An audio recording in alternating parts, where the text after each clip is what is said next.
আজকে আমরা পড়ে শোনাব তিন ভুবনের পারে। এই বইটি লিখেছেন নবনীতা দেবসেন। মূলত এটি একটি ভ্রমণ কাহিনী এবং এই বইটির উৎসর্গে তিনি লিখেছেন ডাক্তার শ্রীযুক্ত সুবোধচন্দ্র চট্টোপাধ্যায়, ডাক্তার শ্রী পূর্ণব্রত দোবে, কবিরাজ শ্রী কৃষ্ণানন্দ গুপ্ত, ডাক্তার শ্রী অনুপম দাশগুপ্ত।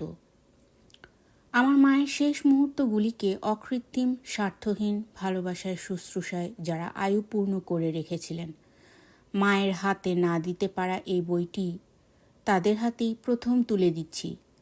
আর যে মানুষগুলি হৃদয়, মমতা, শ্রম ও সেবা উল্লেখের অপেক্ষা রাখে না, সেই পিকো মা, কানাই, শিবু, ইন্দু, বব, প্রতীক, কল্যাণ, রীতা, হরিকাকু, মালতী, মাসিমা, বুলবুলি, রঘু, নীলু, লক্ষ্মী আর টুম্পা রানীকে সর্বক্ষণ মনে রেখে।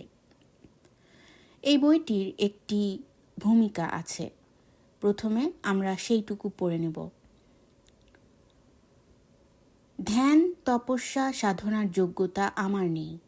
পুজো আচ্চা, আচার বিচার, নিয়ম পালনের উৎসাহ বা বিশ্বাস আমার নেই, কিন্তু ধর্ম নিয়ে অসীম কৌতূহল আছে। প্রাণে গান নাই, তাই ভক্তি আসুক প্রাণে, এমন ইচ্ছেও আছে। রবি ঠাকুরের মতো পুজোর গান যাতে লিখতে পারি, কিন্তু সৃষ্টিকর্তা তো আমাকে রবি ঠাকুর করেননি, রজনীকান্ত, রামপ্রসাদও করেননি, হিংসুটে করেছেন। ভক্তি আছে এমন মানুষদের দেখলেই আমার হিংসে হয়। প্রকৃত ভক্তির মতো আরাম আর কিছুতে নেই। ইংল্যান্ডে হিন্দু ধর্ম নিয়ে সাহেব মেমদের ভক্তির মাতামাতি অনেক দিন ধরেই চলছে। 1970-71 লন্ডনে একবার একটা পাবলিক লন্ডারেটে কাপড় কাচতে গিয়ে কিছু ভক্ত হিন্দু মেম সাহেবের সঙ্গে পরিচয় হয়েছিল, যারা গুরু মহারাজের শিষ্যা। তাদের মুগ্ধতা দেখে আমি অবাক। মাত্র 14 বছর বয়সের এক পাহাড়ি বালকের ছবি তারা বের করে দেখালেন। একটা আস্ত এরোপ্লেন ভাড়া করে তারা সদলে মার্কিন মহাদেশে যাবেন শুনলুম সপ্তাহখানেকের মধ্যেই, খুদে গুরু সমেত। অক্সফোর্ড সার্কাসের রাস্তার মধ্যে দাঁড় করিয়ে হাঁটুর কাছে শাড়ি পরা, সোনালি বিনুনি বাঁধা, চন্দন টিপ পরা, খালি পা মেমেরা ও ন্যাড়ামুন্ডু সোনালি টিকিওয়ালা ধুতি চাদর পরা সাহেবরা তখনই পথচারীকে প্রশ্ন করতেন, তুমি কৃষ্ণ নাম শুনেছ? তোমার পাপমোচন হবে, কৃষ্ণ নাম করো, এই নাও প্রভুপাদের বই। কেন? তাদের বাজ বিচার ছিল না। পথচারী সাহেব মেমদের যেমন দাঁড় করাতেন, ভারতীয়দেরও তেমনি দাঁড় করাতেন। তুমি কখনো কৃষ্ণ নাম শুনেছ? অমনি হিন্দু পার্সি যিনিই হন, সেই ভারতীয় পথচারী তো তেলে বেগুনে জ্বলে উঠে ছিটকে অন্য ফুটপাতে চলে যেতেন। আমিও গেছি অনেকবার। ওই সময় ইংল্যান্ড আমেরিকায় মহর্ষি মহেশ যোগীর যোগাশ্রম ছিল খুব জনপ্রিয়। অক্সফোর্ড কেমব্রিজে ট্রান্সিডেন্টাল মেডিটেশন চালু হয়েছে, তার সেন্টার একাধিক। চালু হয়েছে কলকাতাতেও অবশ্যই। ঋষিকেশে তখনও বোধহয় মহেশ যোগীর বহুতল আশ্রম তৈরি হয়নি, আমি ঠিক জানি না। তবে ভারতবর্ষে তখনও মহর্ষি মহেশ যোগী তত জরুরি নন যতটা বিদেশে। রজনীশ এবং তার বৈচিত্র্যময় ধর্মক্রিয়ার কর্মতাণ্ডব তখনই শুরু হচ্ছে বোধহয় আমেরিকাতে। গুরু রজনীশের রহস্যময় ক্রিয়াকলাপের সঙ্গে যুক্ত কোনো মানুষের সঙ্গেই আমার কখনো দেখা হয়নি, যদিও ট্রান্সিডেন্টাল মেডিটেশনে উপকৃত হয়েছেন এমন অনেককেই চিনি। এ বিষয়ে বইপত্রও পড়েছি, নিজেও টিএম শেখার চেষ্টা করেছি। তবে আমি যা অস্থির, যা চঞ্চল, ধ্যান ধারণা বোধহয় এ জীবনে আর আমার দ্বারা হবে না। আগে আগে ইংল্যান্ডে থাকতে দুর্গাপুজোর সময় মন কেমন করলে আমি কেমব্রিজ থেকে 50-এর শেষে 60-এর গোড়ায় লন্ডনে রামকৃষ্ণ মিশনের আশ্রমে চলে যেত। সেখানে শান্ত, সশ্রদ্ধ, ভক্তিপূর্ণ আবহাওয়ায় ঘট পুজো হতো, দালানে খিচুড়ি ভোগ হতো। লোকজন খুব বেশি হতো না, প্রতিমাও দেখিনি। 60-এর দশকের শেষ দিকেই শুরু হয়ে গেছে লন্ডনে জাঁকজমকের সঙ্গে বারোয়ারি প্রতিমায় দুর্গাপূজা। বেলসাইজ পার্কের পুজোটাতেই শুধু আমি গেছি, এখন তো শুনেছি আরও বহু দুর্গাপুজো হয়, মেলা বসে যায়। কলকাতার মতোই প্রায় রমরমা ব্যাপার। বাংলা বইপত্তরের বইমেলা বইবাজার পর্যন্ত হচ্ছে। কানাডায় ও নর্থ আমেরিকাতেও দুর্গাপুজো এখন প্রচুর, কি পূর্ব তটে কি পশ্চিম তটে। প্রবাসী বঙ্গ সন্তানেরও অভাব নেই, দুর্গাপুজো কমিটিরও অন্ত নেই, আর তাদের মধ্যে রেষারেষিরও কমতি নেই। যত বঙ্গ সংস্কৃতির প্রচার হচ্ছে সাত সমুদ্রের ওপারে, ততই ঝগড়া কাজিয়া দলাদলিরও শ্রীবৃদ্ধি হচ্ছে সেখানে। দুর্গাপুজো আর রবীন্দ্র জন্মোৎসব, এই ঘিরেই প্রবাসী বাঙালির সংস্কৃতি চর্চা। হিন্দু মুসলমান এসব কথা মনেও থাকে না কারোর, ঘটনাটা যদিও দুর্গাপুজো। বাংলাদেশি বাঙালিরাও ছুটে আসেন, নাচ গান নাটকে অংশ নেন, ভোগ প্রসাদের পংক্তি ভোজনেও অংশ নেন। অতএব মিলনও আছে, শুধুই দলাদলি নয়। এখন তো সারা উত্তর আমেরিকা জুড়ে ইসকনের রাধাকৃষ্ণ মন্দির আর ধর্মশালা। ইসকনের আজীবন সদস্যরা সর্বত্রই বিনা খরচে থাকতে পারেন বলে শুনেছি। আর প্রসাদ তো নাকি যে কেউ পেতে পারেন। শিখ গুরুদুয়ারাও আছে কানাডায় ও নর্থ আমেরিকাতে, অসংখ্য। যেমনটা রয়েছে মসজিদ, ইদানিং দারুণ সব মসজিদ তৈরিও হয়েছে। লন্ডনের ঠিক মাঝখানেই একটা, নিউ ইয়র্কের এধারে ওধারে বেশ কয়েকটা। সময়টা যত অধর্ম চর্চার দিকে গড়িয়ে যাচ্ছে, ততই যেন ধর্মকর্মের বাতিকটাও বাড়ছে। মৌলবাদীরা সব ধর্মেই জাঁকিয়ে বসছে জগৎ জুড়ে, কেঁপে উঠেছে ঈশ্বরের আসন। এখন সত্যিকারের ধর্ম যে কি, কেই বা জানে। ধর্মের নামে অধর্মের চাষ চলছে, বিষ ফসল ফলছে সভ্যতার বুকটাকে ঝলসে দিয়ে। এই ভয়ঙ্কর দিনে ধর্ম নিয়ে কিছু বলতে কিছু লিখতে ভয় করে। ধর্ম এখন ঈশ্বরের নাগালের অনেক বাইরে। ধর্ম এখন শুধু ধর্মগুরুদের। গুরু তো জ্ঞানাঞ্জন শলাকা দিয়ে আমাদের চক্ষু উন্মীলন করবেন, এরকমই কথা। কিন্তু কার্যত আজ তারা আমাদের দৃষ্টি হরণ করে নেওয়ার দিকেই চলেছেন। ফাঁকা ধর্মের হুজুগে সত্যিকারের গুরুর যেন বড় অনটন। তবুও এখনো অনেকেই আছেন যারা মনে প্রাণে খুঁজে চলেছেন সত্যের পথ, মুক্তির পথ। কোনো লেখকের আশু শিরশ্ছেদের আদেশ জারি করাটাই যে বিংশ শতকে কোনো ধর্মগুরুর প্রধান ধর্মীয় কর্তব্য হতে পারে না, সে জ্ঞান অনেক ধর্মগুরুরই রয়েছে। তবুও তো এখনো আজ্ঞা বহাল থাকে। এমনকি সেই ধর্মগুরুর মৃত্যুর পরেও তার নড়চড় হয় না। ধর্মনীতি রাজনীতি মিশে গিয়ে এক ভয়ঙ্কর নীতিহীনতা তৈরি হয়েছে। হায় রে মানুষের অভিমান! মানুষের কলম কি কদাচ পরম ঈশ্বরের মানহানি করতে পারে? এত বড় ক্ষমতা কোন নশ্বর কলমের আছে? কোনো ধর্মে ঈশ্বরকে গুরুর উপর নির্ভর করতে হয় না। শুধু যার গুণগান গাওয়াই আমাদের কর্তব্য, তার নিন্দা যদি কেউ করে, তার মোকাবিলা তিনি নিজেই করবেন। এটুকুও নির্ভরতা কি আমাদের থাকবে না ঈশ্বরের প্রতি? তার মান রক্ষার দায় নশ্বর মৃত্যুশাসিত ধর্মগুরুকে নিতে হবে কেন? দিনকাল যত আধুনিক, যত বিজ্ঞান নির্ভর হচ্ছে, ততই বাড়ছে ধর্মীয় অন্ধত্ব আর কুসংস্কার। সতী পুজো বন্ধ করতে হচ্ছে পুলিশ ডেকে। রামশিলা ইট আসছে প্লেনে চড়ে ইউরোপের বিভিন্ন শহর থেকে, মসজিদ ভেঙে মন্দির বসাতে। কোথায় আমাদের মন্ত্র দিনে দিনে উদার হবে, পাশাপাশি জগতের বিভিন্ন ধর্ম সম্প্রদায় মিলেমিশে অনন্য ঈশ্বরের সেবা করব, তা না। মানুষের মনের ঝোঁক যেন দিনকে দিন শুধুই সংকীর্ণতর হবার দিকে।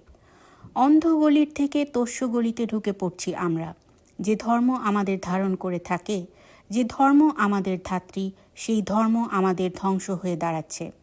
মানুষের ইতিহাসে এ খুবই পুরনো হাহাকার, সভ্যতার সহদার অন্ধকার। আমেরিকাতে প্রাচ্যের ধর্মবাতিকের বাণ অনেক দিনই রেখেছে, ইসকন, রামকৃষ্ণ মিশন ছাড়াও। এবং রাজা রজনীশ, মহর্ষি মহেশ যোগী, বালকবীর গুরু মহারাজ ইত্যাদি নিউজ ভ্যালুওয়ালা গুরুদের বাদ দিয়েও বহু হিন্দু মঠ মন্দির রয়েছে মার্কিন মুলুকময়।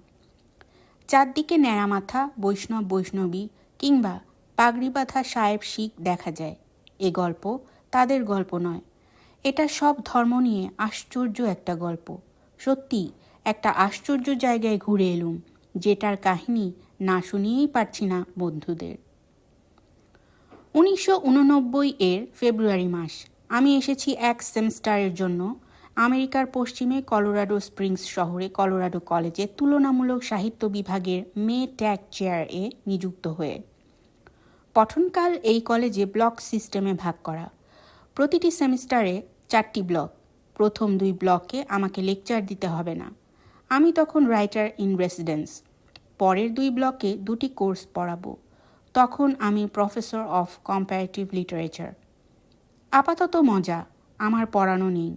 ছাত্রছাত্রীরা যদি কেউ কিছু গল্প কবিতা লিখে আনে, আমাকে দেখাতে চায়, আমার কর্তব্য সেগুলি পড়ে মন্তব্য করা। যদি কেউ সাহিত্য সম্পর্কিত আলোচনা করতে চায়, তার জন্য আমার অফিসে উপস্থিতি প্রয়োজন। বাকি সময়টা আমার নিজের লেখবার জন্য। অফিসে বসেও লিখতেই পারি যদি না ছেলেমেয়েরা ডাকে। আমার বাকি সব সময় নিজের লেখার। কলোরাডো স্প্রিংস ছোট্ট পাহাড়ি শহর, এককালে স্বাস্থ্যকর জায়গা হিসেবে বিখ্যাত ছিল। যক্ষা আর হাঁপানি সারাতে আসত রোগীরা এর খোলা বিশুদ্ধ বাতাসে। ঠিক পাশের ছোট্ট শহরে প্রচুর হট স্প্রিং ছিল। সেখানে নাইলেও শরীর সারত এককালে। এখন স্বাস্থ্য ব্যবসা পড়তি, আর কেউ তেমন হট স্প্রিংয়ে যায় না। তার বদলে এখানে এয়ারফোর্স একাডেমিটাই এখন বেশি প্রসিদ্ধ। চারপাশেই সৈন্য সামন্ত, ফোর্ট কারসন ইত্যাদি এখানে রয়েছে বলে। ডেনভার শহর থেকে 60 কিলোমিটার দূরে কলোরাডো স্প্রিংস শহরটি। আমি আছি ছোট্ট সুন্দর একটা একতলা বাংলো বাড়িতে। বাড়িটার 100 বছর পার হয়ে গেছে। বাড়ির মালিক কবি শ্রীমতী জোন স্টোন। তিনিও কলোরাডো কলেজে ইংরেজির অধ্যাপিকা।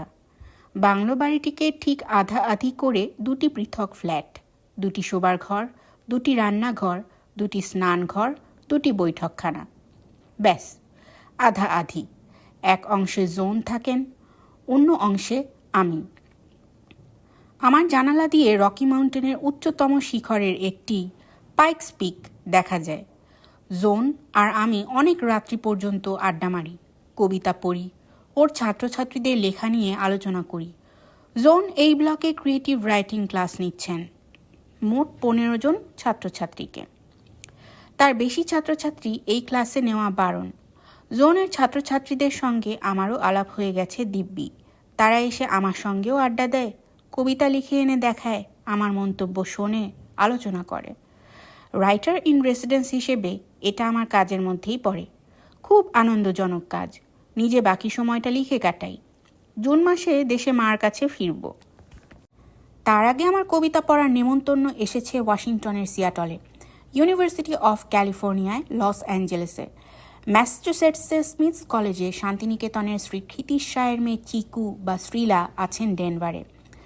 তিনি ব্যবস্থা করেছিলেন তাদের মিউজিয়ামে বাঙালি চিত্রকরদের ওপরে আমাকে দিয়ে একটি বক্তৃতা দেওয়াতে।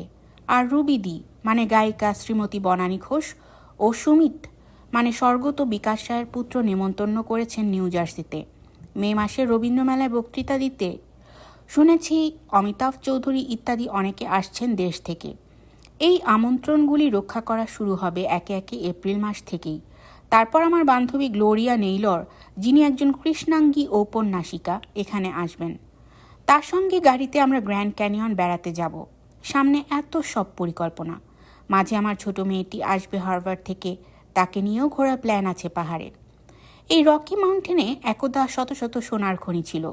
সেই সব ছোট্ট শহরগুলো এখন সিনেমার সেটের মতো স্বপ্নীল অবাস্তব দেখায়, অথচ তারা সব জীবন্ত শহর। প্রধানত ট্যুরিস্ট স্পটই হয়ে দাঁড়িয়েছে। অবশ্যই সেই সব জায়গায় যাব। আর যাব কন্টিনেন্টাল ডিভাইড দেখতে, যে উঁচু পাহাড়ের দুদিক থেকে নর্থ আমেরিকার নদীগুলোর স্রোত দুটো সমুদ্রের দিকে বয়ে যাচ্ছে। পূর্বের নদীগুলি যাচ্ছে অতলান্তিকের দিকে, আর পশ্চিমের নদীগুলি প্রশান্ত মহাসাগরের দিকে। সময় মতো এইসব দ্রষ্টব্য দেখতে যাব, তাই কথা ছিল। হঠাৎ একটা এক্সট্রা ভ্রমণ কপালে জুটে গেল। সে ভ্রমণটি এতই আশ্চর্য, এত অনন্য চরিত্রের যে লিখতেই হচ্ছে। কলোরাডোতে প্রচণ্ড শীতপ্রবাহ চলছে তখন। তারই মধ্যে হিহি করে কাঁপতে কাঁপতে বুট কোট টুপি পরে রোজ রোজ বরফ ভেঙে হেঁটে হেঁটে অফিস যাই। অফিস অবশ্যই আমার বাড়ি থেকে 2টো রাস্তা পরেই, খুবই কাছে। কলেজ আমাকে দুটো দারুণ সুসজ্জিত অফিস দিয়েছে, একটা লাইব্রেরিতে, একটা মেইন বিল্ডিংয়ে। সেখানে বসে লেখাপড়া করতেও ভালো লাগে। এদেশের ঠান্ডাটা যতই বেশি হোক, রোদ্দুরের তেজ নষ্ট হয় না। আত্মা ম্রিয়মান হয়ে পড়ে না ইংল্যান্ডের মতো, তাই শীতকালেও মন মেজাজ চাঙ্গাই থাকে। এবছর -30 ডিগ্রি ফারেনহাইট অবধি শীত দর হেঁকেছিল। সেই হাঁক সত্ত্বেও আমার হাঁপানি, ব্রঙ্কাইটিস কিছুই হয়নি। এত বিশুদ্ধ পার্বত্য বাতাস এখানে। শীতভর এবারই ওবারই পার্টি হয়। সবাই মোটামুটি ঘরে বন্দি, তাই ঘরে ঘরে আড্ডা হয়। বাইরে ঘোরাঘুরি বড় একটা তো করা যায় না বরফের অত্যাচারে। ঘরে বসে বসেই যথাসাধ্য স্বাদ আহ্লাদ মিটিয়ে হইচই করা। তারপর যেই না বরফ কমবে, দুটো পাতা কি একটা কুড়ি ফুটবে, আকাশে বাতাসে একটুখানি বসন্তের কড়ানাড়া শুনতে পেয়েই অমনি শুরু হয়ে যাবে বাইরে বাইরে বেড়াতে বেরোনোর উদ্দাম ছোটাছুটি। 3-4 দিনের বাসন্তী ছুটি, স্প্রিং ভ্যাকেশনের আহ্লাদ এদেশে তুলনাহীন। কিন্তু সে তো পরের কথা। এখনও ঘোর শীত। শুধু শীত নয়, জোর শীত প্রবাহ চলছে। বরফের পাহাড় জমেছে পিচ রাস্তার দুদিকে। হঠাৎ শুনলুম কলোরাডো কলেজের ক্রিয়েটিভ রাইটিং ক্লাস 1 সপ্তাহের জন্য কলোরাডো কলেজের বাঁকা ক্যাম্পাসে যাচ্ছে। আমিও যাচ্ছি। ভূমিকাটি এখানেই শেষ। এই বইটির মূল পর্ব শুরু হবে আগামী পর্ব থেকে।